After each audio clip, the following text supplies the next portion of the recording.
Hello students, मैं अरविंद चौधरी स्वागत करता हूं आप सभी का एक और लेटेस्ट वीडियो में। आज के इस वीडियो में अपने सॉल्यूशन चैप्टर का एक नया टॉपिक स्टार्ट कर रहे हैं। भार भार प्रतिशतता अर्थात वेट परसेंटेज क्या होता है। इसके अंदर सारी कौन कौन सी जैसे सांद्रताएं आती हैं सब कुछ देखने वाले हैं। तो सबसे पहले तो हमें यह पता होना चाहिए कि सर भार भार प्रतिशतता क्या होती है, वेट परसेंटेज क्या है। इसको हम क्या करेंगे, परसेंटेज डब्ल्यू भी बोलेंगे। तो इसको हम किससे दर्शा देंगे, ऐसे बच्चों परसेंटेज W/W से भी दर्शाते हैं।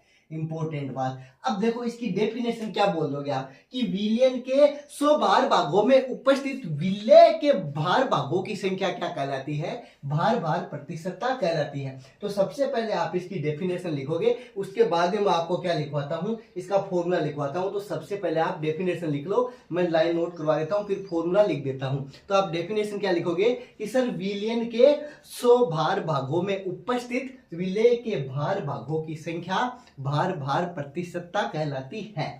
ये लाइन लिखो, फिर से रिपीट कर देता हूं।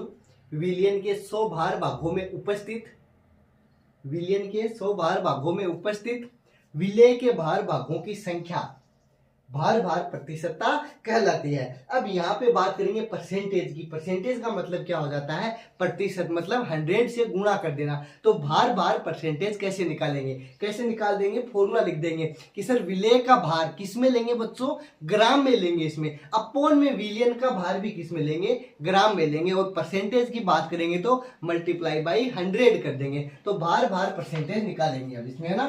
तो कैसे लिखोगे इसको, ऐसे भार भार परसेंटेज। अब देखो विलय के भार किस में लेंगे, ग्राम में। तो ये लिखोगे आप ऊपर यहां पे विलय के भार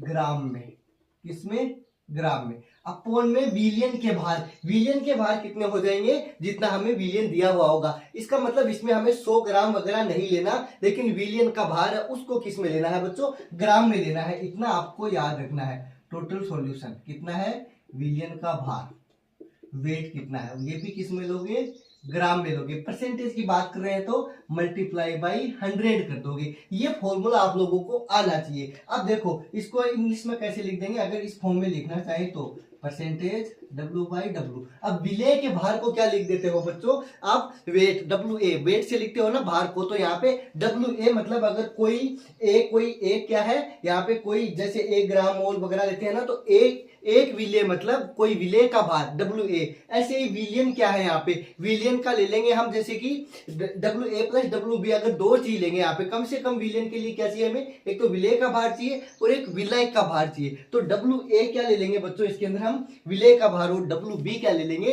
विलय का भार ले लेंगे। तो परसेंटेज कैसे निकाल देंगे, जैसे विलय का भार मैंने लिया WA और विलियन का भार क्या है, विलय प्लस विलय का भार, और परसेंटेज में मल्टीप्लाई बाई 100 कर दोगे। यहां पे आपको पता होना चाहिए WA क्या है और WB क्या है। WA क्या है, विलय का भार, किसका भार, विलय का भार। WB क्या है, विलय का भार, किसका भार, विलय का भार। और यहाँ पे WA + WB, इन दोनों को जोड़ देंगे तो क्या बनता है, विलय और विलयक दोनों मिलकर किसका फॉर्मेशन करते हैं, विलयन का। तो ये क्या हो जाता है, विलयन का भार। यही हमने यहाँ पे लिखा है WA + WB। ये चीज आप लोगों के समझ में आ जानी चाहिए। अगर ये समझ में आ गया है तो फिर आगे एक क्वेश्चन करते हैं, नोट कर लो इसको। हाँ,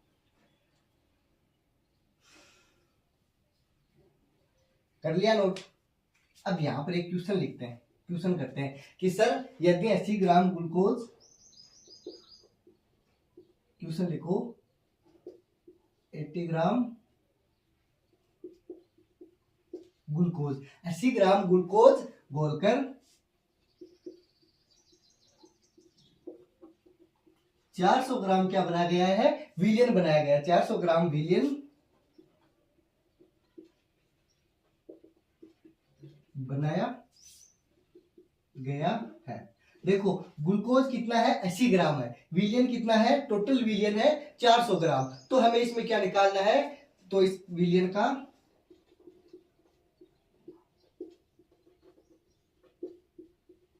परसेंटेज W/W ज्ञात करो, फाइंड करो।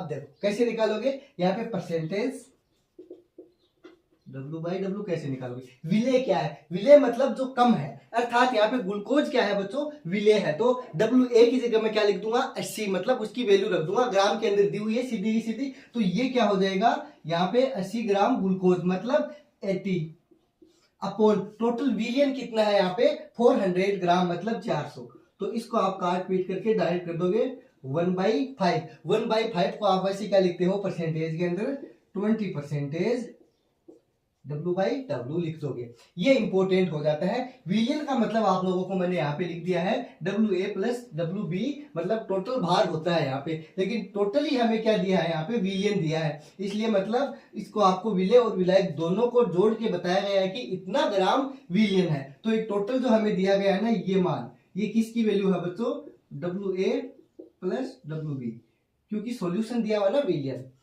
ये इंपॉर्टेंट चीज, आप इसका स्क्रीनशॉट लो फिर आगे चलते हैं। ले लिया स्क्रीनशॉट, चले आगे।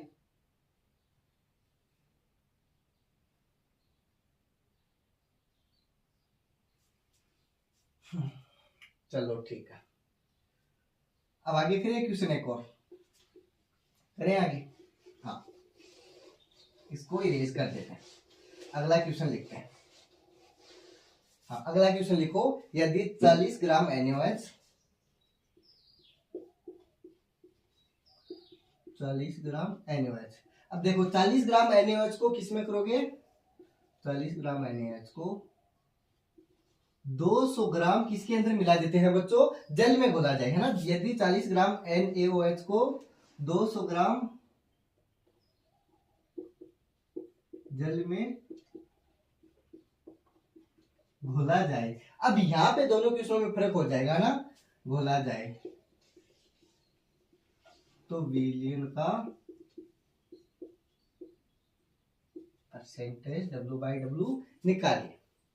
अब क्या सॉल्यूशन हो जाएगा इसके अंदर, यहाँ पे देखो इंपॉर्टेंट बात क्या हो जाएगी, ये 40 ग्राम NaOH ये तो क्या रहेगा बच्चों विलेय ही रहेगा, ये तो क्या है 40 ग्राम NaOH क्या है विलेय है, मतलब सोल्यूट है, लेकिन यहाँ पे देखो 40 ग्राम NaOH को 200 ग्राम जल में मिलाया गया है, 200 ग्राम जल यहाँ पे क्या हो जाएगा सोलवेंट हो जाएगा, अर्थात इसको आप क्या बोल दोगे विलायक हो जाएगा, मतलब विलायक है ये, पिछली बार क्या था टोटल विलियन था, तो दोनों में फर्क हो जाएगा, तो यहाँ पे हमें क्या करना पड़ेगा, विलियन कैसे बनेगा, मतलब इन दोनों को मतलब 40 ग्राम और 200 ग्राम को जोड़ देंगे तो टोटल कितना हो जाएगा 240 ग्राम, ये हो जाएगा इसके अंदर, ऐसे लेंगे विलियन को, तो यहाँ पे परसेंटेज W/W कैसे निकालोगे, विलेय का भार क्या होता है ये रहा 40 ग्राम अपोन में विलियन का भार, विलियन क्या बनेगा विलेय प्लस विलायक, विलेय प्लस विलायक इन दोनों को जोड़ेंगे तो 400 प्लस 200 कितना हो जाएगा, यहाँ पे 240 हो जाएगा टोटल, ये मैंने आप लोगों को इंपॉर्टेंट बात बताई है।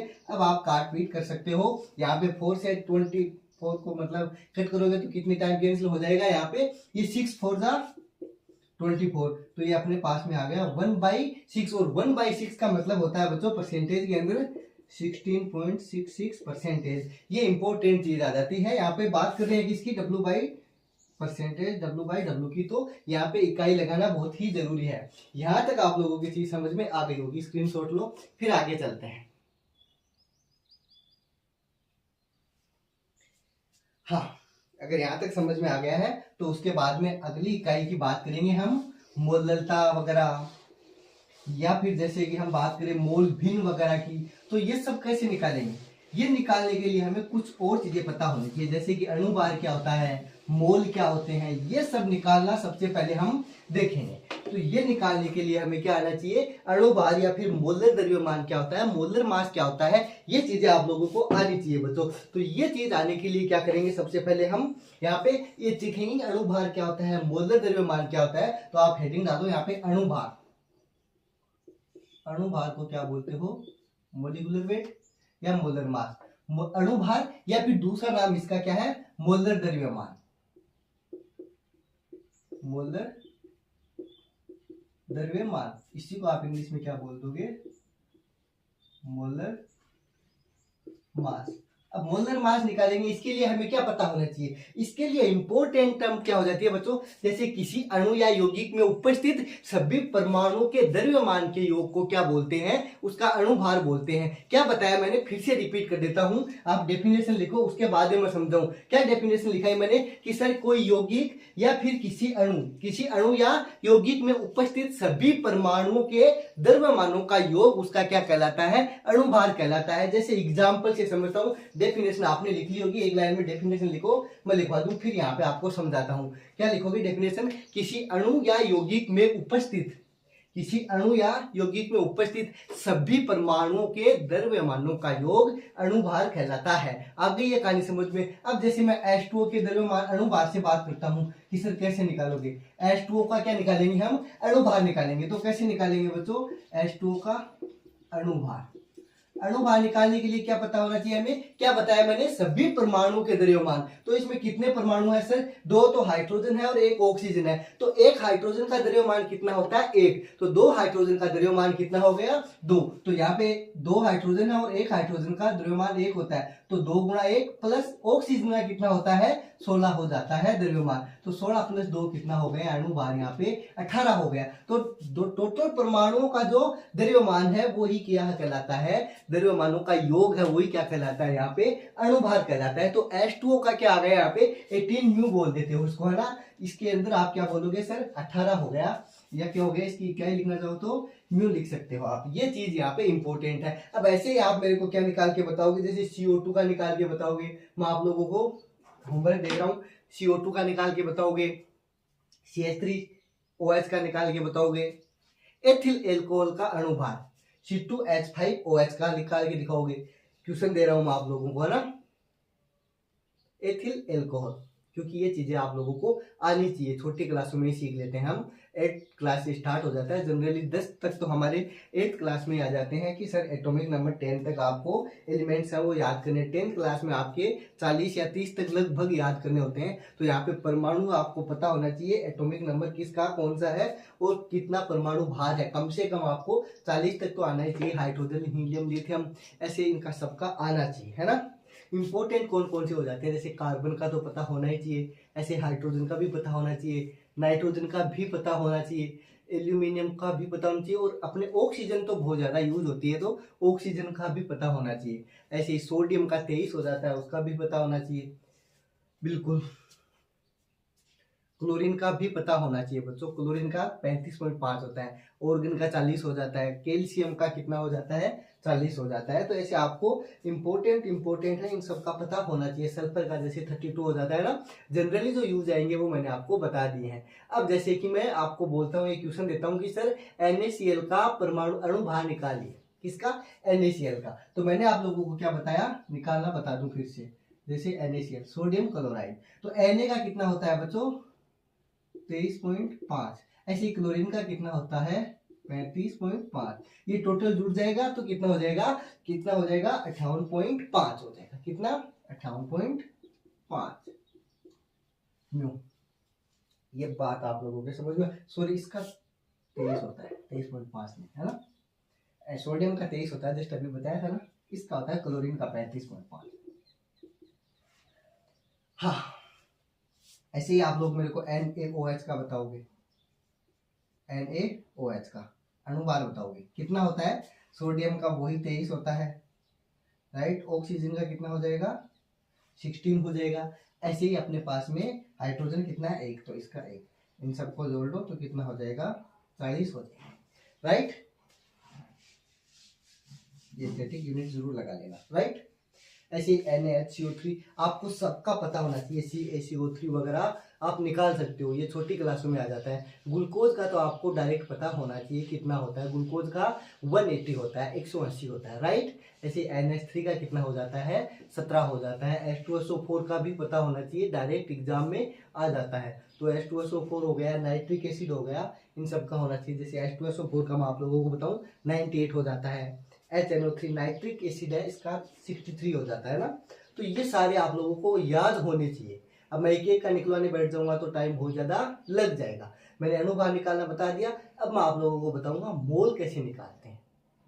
कैसे निकालोगे बच्चों मोल, मोल होता है क्या, सबसे पहले ये पता होना चाहिए। मोल का मतलब होता है बच्चों ग्राम भार बटा अणु भार। सीधा सीधा ये बोल सकते हो आप कि द्रव्यमान बटा अणु भार बोल सकते हो। तुल्यांकी भार भी बोलते हैं कभी कभी, मतलब कि तुल्यांकी भार भी ऐसा ही कुछ होता है, सिमिलर। तो आप क्या बोल दोगे, मोलर द्रव्यमान, सॉरी मोल क्या बोल दोगे कि सर ग्राम भार, जो ग्राम में भार दिया हुआ वो अपोन में अणु भार। ग्राम भार को हम डब्ल्यू से लिखते हैं और अणु भार को किससे लिखते हैं, कैपिटल डब्ल्यू से, मतलब एक को स्मॉल डब्ल्यू से, एक को कैपिटल डब्ल्यू से। ऐसे ग्राम भार को हम स्मॉल एम से लिखते हैं और जो हमारे अणु भार होता है, मोलिकुलर मास होता है, उसको कैपिटल एम से लिखते हैं। ये चीजें आप लोगों को पता होनी चाहिए छोटी छोटी। मोल क्या हो जाता है, पदार्थ की मात्रा को मापने की इकाई। अगली हेडिंग डालो, मोल, है ना। सर मोल क्या होता है, पदार्थ के मापने की, पदार्थ की मात्रा को मापने की इकाई। लिख दोगे, पदार्थ की मात्रा को मापने की इकाई। मोल का फॉर्मूला लिखोगे सीधा का सीधा। मोल इक्वल टू क्या हो जाएगा, द्रव्यमान या फिर ग्राम में भार, कितना दे रखा है ग्राम भार, अपोन में क्या हो जाएगा बच्चों, अणु भार। अब ग्राम भार को किससे लिखते हो आप, स्मॉल डब्ल्यू से लिख देते हो, अपोन में कैपिटल डब्ल्यू। या फिर दूसरे वर्ड में किससे लिखते हो, ग्राम भार को किस में लिखते हो, small M upon capital M. इससे भी हम लिख देते हैं मोलर मास। अणुभार का मतलब क्या होता है, मोलर मास हो जाता है, ग्राम वेट, है ना। ऐसे भी लिख सकते हो उसको आप, इंग्लिश में लिखना चाहो gram weight upon molar mass. ये चीजें आप लोगों को जनरली आनी चाहिए। मोल को आपको पता है किससे लिखते हो आप, एन से लिखते हो, किससे लिख देते हो, एन से लिख देते हो। तो यहाँ पे एन इक्वल टू आप लिख सकते हो डब्ल्यू अपॉन कैपिटल डब्ल्यू या फिर एम अपॉन एन। ये चीज आप लोगों को आनी चाहिए। अब जैसे कि मैं कुछ एग्जांपल्स दूंगा आपको और मोल निकलवाऊंगा कि सर इसके मोल निकाल के बताओ। जैसे कि अभी हमने किया है इधर क्वेश्चन, NaCl NaOH वगैरह, इन्हीं के मोल निकाल लेते हैं। जैसे कि मैं आपको एक क्वेश्चन देता हूँ कि सर 20 ग्राम NaOH में मोल्स निकालिए। सबसे पहले आप निकाल के बताओगे मेरे को, फिर मैं निकालूंगा। 20 ग्राम NaOH में मोल्स कितने होंगे, निकाल के बताओ। 20 ग्राम NaOH में मोल्स कितने हैं, बताओ निकाल के कितने हैं। सिर्फ 10 सेकेंड का टाइम है, वीडियो पॉज करके फिर बताओगे। हाँ चलो हो गया टाइम। एन मतलब मोल, क्या बताया मैंने, डब्ल्यू कितना दे रखा है, डब्ल्यू मतलब ग्राम में भार कितना दे रखा है, 20, राइट 20। अभी मैंने NaOH का अणु भार कितना निकाला है, 40 निकाला है, तो 20 अपॉन 40, इसका मतलब क्या हो गया, 0 से 0 गया, 1/2 हो गया। 20 ग्राम NaOH में कितने मोल हो गए बच्चों, यहाँ पे 1/2 मतलब 0.5 मोल हो गए, राइट। इसको आप ऐसे भी लिख सकते हो 0.5 मोल। ये चीज आप लोगों को आनी चाहिए। ऐसे ही मैं अगला एग्जांपल दूंगी, सर 90 ग्राम H2O में मोल्स कितने हो जाएंगे, आप लोग मेरे को बताओगे। अगला क्वेश्चन क्या है, 90 ग्राम जल में मोल्स कितने हैं, बताओ। अब देखो ये सीधा सा हो जाएगा आपके पास में, क्योंकि देखो मोल क्या है, जल में कितने मोल होते हैं, 18, ये कितना दे रखा है 90, तो ये कैंसिल आउट होकर कितना हो जाएगा 5 मोल। ये चीज आपको डायरेक्ट आनी चाहिए, वैसे एग्जाम में नहीं कि सारा लिखने लग जाओ, आप यहाँ से डायरेक्ट काट सकते हो, वैल्यू पुट करी और डायरेक्ट कट कर सकते हो। ये चीज आप लोगों को सीधी अंगुलियों पे आनी चाहिए, इनमें टाइम वेस्ट नहीं होना चाहिए। यहाँ तक अगर आप लोगों ने उतार लिया है तो फिर आगे चलते हैं, इसका स्क्रीनशॉट लो आप।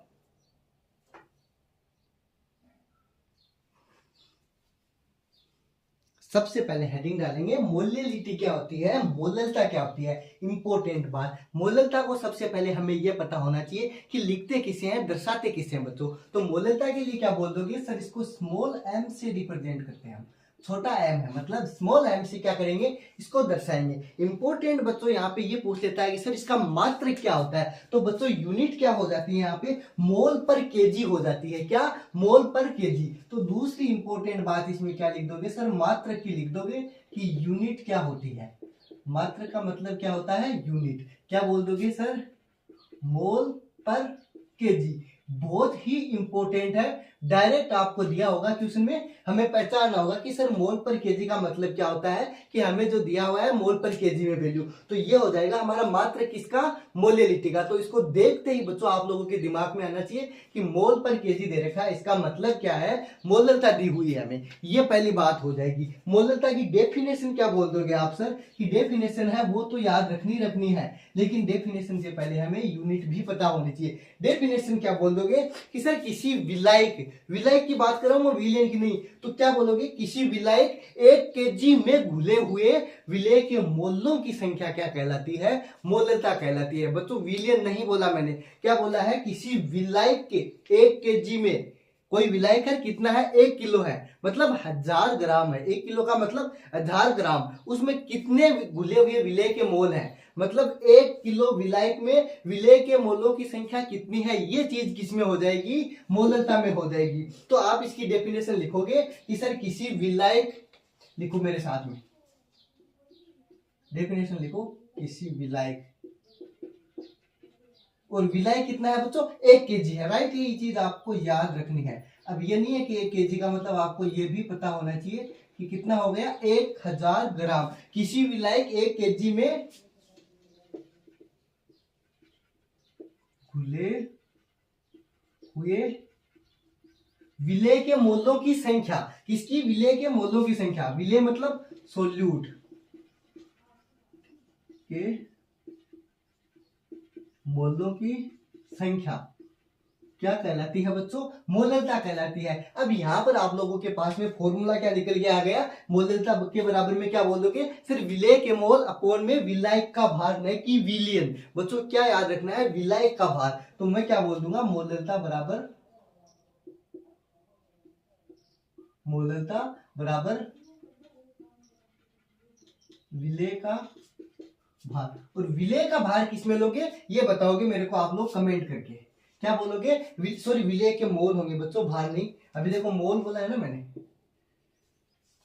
विलेय के मोल, विलेय के मोल।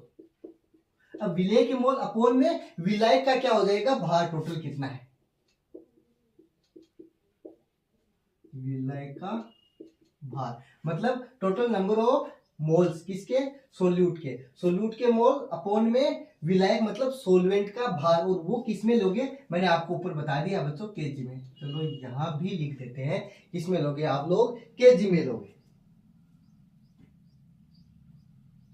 हाँ, अब देखो, अब मोलरता है, इसको परसेंटेज में मतलब अगर ग्राम में चेंज कर देंगे तो कैसे लिखोगे, इंपॉर्टेंट बात, मोलरता, यहाँ पे विलेय की मोल तो ऐसे कैसा रहेगा, विलायक का भार भी ऐसा कैसा रहेगा, लेकिन केजी की जगह क्या लिख दूंगा मैं, ग्राम लिख दूंगा। अगर यहाँ ग्राम लिख दूंगा तो अपोन में क्या आता है, 1000, मतलब 1000 से डिवाइड करते हैं, तो अपोन में 1000 आने का मतलब वो ऊपर जाके मल्टीप्लाई हो जाएगा, ये इंपॉर्टेंट बात हो जाती है। तो मैं यहाँ पर ऐसे लिख सकता हूँ इसको ग्राम के अंदर, देखो विलेय के मोल तो सेम रहेंगे, इसमें कोई भी चेंज नहीं रहने वाला, ये लो विलेय के मोल, बट्टा में क्या हो जाएगा, विलायक का भार, ये भी सेम रहेगा लेकिन ग्राम में आ जाएगा विलायक का भार। अब किस में लोगे, ग्राम में। अगर ग्राम में लूंगा तो ग्राम को अगर केजी में, हम केजी को ग्राम में चेंज करते हैं तो किससे डिवाइड करते हैं, 1000 से, तो मैं यहाँ पे डिवाइड लगाऊंगा, इसका मतलब ऊपर जाके 1000 से क्या हो जाएगा बच्चों, गुणा हो जाएगा। बस यही चीज यहाँ पे क्या हो जाती है, इंपॉर्टेंट हो जाती है। अगर मैं यहाँ पे देखो ऐसे लिखना चाहूँ, अब स्मॉल m इक्वल टू विलेय के मोल, मैंने आपको क्या बताया, जैसे Na मतलब विलेय के मोल, कौन, किसके, Na, अपोन में क्या हो जाएगा, विलायक का भार मैंने क्या लिया है, जैसे कि WB बोल देते हैं उसको, है ना, और अब मल्टीप्लाई में कितना हो जाएगा, 1000 हो जाएगा। ये चीज आप लोगों को पता होनी चाहिए। यहाँ पे इसको हम ग्राम में ले लेते हैं ना, ये भी आप लोगों को पता है। अब M equal to Na upon WB, Na क्या है, विलेय के मोल, WB क्या है, विलायक का भार, किसमें, ग्राम में। इसका आप स्क्रीनशॉट लो, फिर आगे क्वेश्चन करते हैं। ले लिया स्क्रीनशॉट, चलो इसको इरेज कर दे, फॉर्मूला याद रह जाएगा। चलो ठीक है, फॉर्मूला याद रखना, बाकी हमें कुछ भी नहीं चाहिए। क्वेश्चन लिखो, यदि 30 ग्राम NaOH को, यदि 30 ग्राम NaOH को किसमें मिला देंगे, 400 ग्राम जल में घोला जाता है,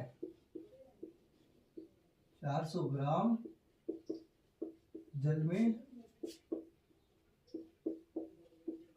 घोला जाता है। बच्चों यहां से एक चीज समझ में आ जाती है, 400 ग्राम जल में घोला जाता है, तो जल क्या है यहाँ पे, विलायक है, तो विलयन की मोललता क्या हो जाएगी, घोला जाता है तो विलयन की मोललता निकालिए, यहीं पे लिख देते हैं ना, मोललता क्या करोगे, निकालोगे। अब यहाँ पर आप लोगों की एक चीज समझ में आ गई होगी कि 30 ग्राम NaOH के पहले क्या निकालोगे, मोल निकालोगे। तो पहले मैं क्या करता हूँ, सॉल्यूशन करता हूँ स्टार्ट यहाँ से। तो मैं क्या करूंगा, 30 ग्राम NaOH के मोल, और मोल कैसे निकालते हैं आप लोगों को जस्ट मैंने अभी समझाया है। मतलब 30 अपॉन इसका NaOH का अणुभार, भार क्या है 30 ग्राम, अपोन में NaOH का अणुभार क्या है 40, जस्ट अभी हमने निकाला है। तो ये कितना हो गया, 3/4 हो गया। तो यहाँ पे NaOH के मोल कितने आ गए, 3/4 मोल आ गए। ये चीज आप लोगों की समझ में आ गई होगी।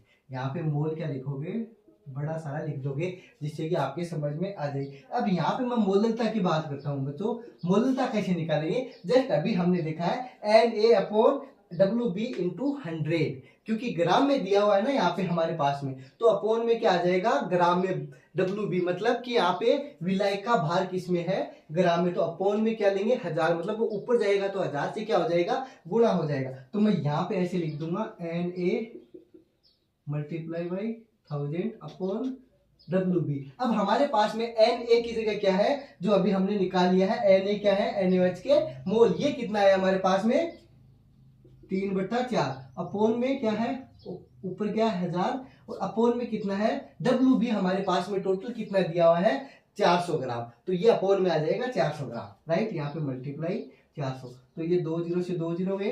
अब आप काट पीट करके निकाल लोगे इसको, तो कितना आ जाएगा हमारे पास में 1.8 kg प्रति मोल आ जाएगा, यहाँ पे के मोल पर केजी आ जाएगा, सॉरी ना उल्टा लिख दिया गया, ध्यान नहीं दिया ना, क्योंकि देखो शुरुआत में बताया ना मोल पर केजी, ये चीज आ जाएगी यहाँ पे, हाँ मोल पर केजी, या फिर आपको ऐसे भी लिखा हो सकता है 1.8 m, दोनों का मतलब क्या है बच्चों, सेम ही है। Sorry for that. यहां तक आप लोगों की समझ में आ गया होगा ना।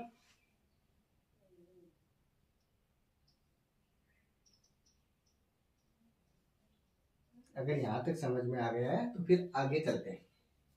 देखो आगे करेंगे मोल भिन्न, मोल प्रभाज क्या होता है। तो यहाँ तक अगर आप लोगों को कोई भी डाउट है तो आप मेरे को पूछ सकते हो। और हाँ, आपको अगर इसके फ्री ऑफ कॉस्ट नोट्स चाहिए तो कहाँ मिलेंगे, आपको हमारे ऐप का लिंक दे रखा है डिस्क्रिप्शन में, उसके ऊपर सारे चैप्टरों के नोट्स हमको फ्री ऑफ कॉस्ट मिल जाएंगे। सो मिलते हैं कल जल्दी नेक्स्ट टॉपिक के साथ, तब तक पढ़ते रहो, मस्त रहो। Thank you, thanks for watching.